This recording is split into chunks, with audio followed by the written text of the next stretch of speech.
Добро вечер. Прво да го поздравиме човекот кој за околу 2-3 недели од денес ќе биде премиер на оваа држава, професорот Мицкоски.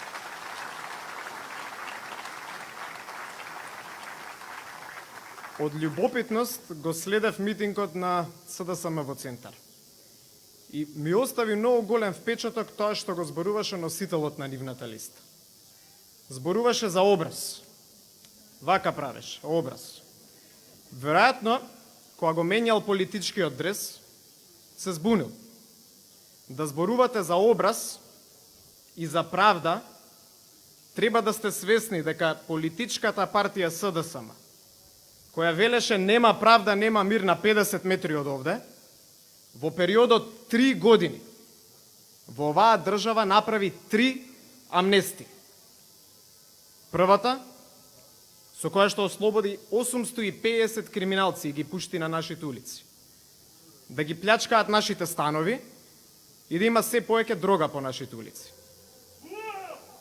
Втората амнестија, со која што ги ослободија тие што ги отворија портите за уставните измени спротивно на вашата волја, кои што им беа најголеми непријатели и причина зашто протестира, а сега да им бидат во коалиција. Третата со тој фамозен закон за обвинителство, со кој што сакаат себе да се ослободат од одговорност. Образ. Тие што зборуваат за образ, се однесуваат како да се опозиција. 3 години беа на власт. Народот е обесправен, народот е се посиромашен и они ќе ни зборувале за што можат.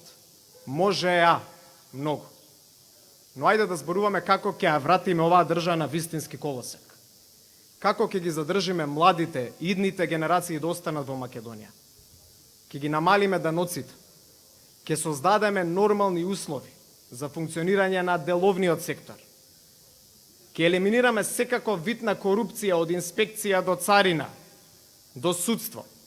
Тоа ние ќе го направиме бидејќи ние сме честни. И ние единствено и должиме на оваа држава, на Република Македонија, спрема никој друг немаме концесија. Верувајте во тоа. Денес читам, нашле сходно да ја критикуваат и професорката Силјановска. Професорка меѓународно призната, објавувана на најпрестижните универзитети во Оксфорд. Нека погледнат прво кон себе си. Што сториле тие, кои се нивните кариери пред да влезат во политика, професионални политичари, што надвор од политиката ништо друго не сработиле.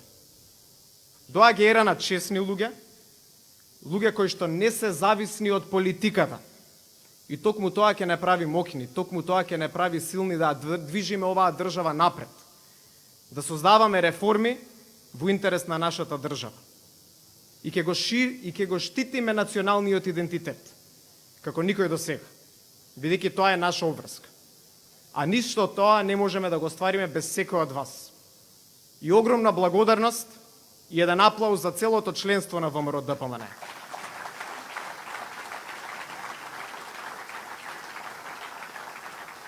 Во последните 3 години без вашата подршка немаше да бидеме каде сме денес.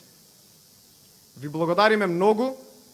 Ја очекуваме вашата подршка масовно на 15 јули, да издвоиме една огромна политичка победа и од тогаш ќе почне вистинската работа. Да го вратиме сјајот на оваа земја.